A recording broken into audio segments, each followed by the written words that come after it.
Hi friends, అందరూ ఎలా ఉన్నారు? బాగున్నారా? ఇదైతే సండే వ్లాగ్ అండి. ఫస్టే వంటగదిలోకి వచ్చేసింది ఏమిటా అనుకుంటున్నారా? డైలీ చూపించేవే క్లీనింగ్, అలాగే స్నానం ఇవన్నీ. ఫస్ట్ అయితే క్యారెట్ బీట్రూట్ జ్యూస్ అయితే పిల్లలకి మామయ్య గారికి ఇచ్చేసాను. తర్వాత అయితే ఉప్మా చేసేసానండి ఇవాళ బ్రేక్ఫాస్ట్ కింద.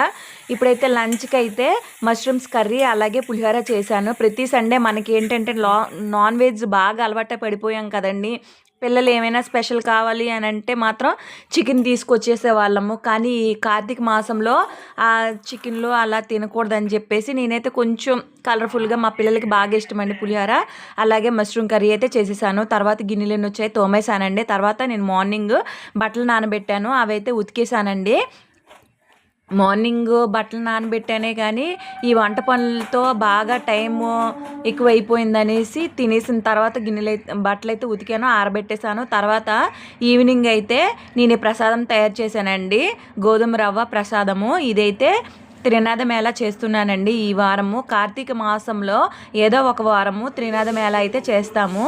మేమైతే చాలా ప్రశాంతంగా మంచిగా చేశానండి. నాకైతే చాలా హ్యాపీగా అనిపించింది. ఇంకో ప్రసాదం కూడా చేశాను, అదేంటంటే వడపప్పు, అటుకులు, అరటిపళ్ళు అలాగే తమలపాకులు, ఇంకొక వస్తువు కూడా వేస్తాను, అది నేను వీడియోలో అయితే చెప్పట్లేదు. ఓకేనా ఫ్రెండ్స్, నాకైతే ఈ పూజ అనేది చాలా ఇష్టం అండి. నేను మంచిగా చేస్తాను, నాకు చాలా ఇష్టము త్రినాద మేళ అనేది. మా అమ్మ వాళ్ళ ఊర్లో అయితే శ్రీకాకుళం పలాస అండి అమ్మ వాళ్ళది. అక్కడైతే మాత్రం చాలా మంచిగా చేస్తారు.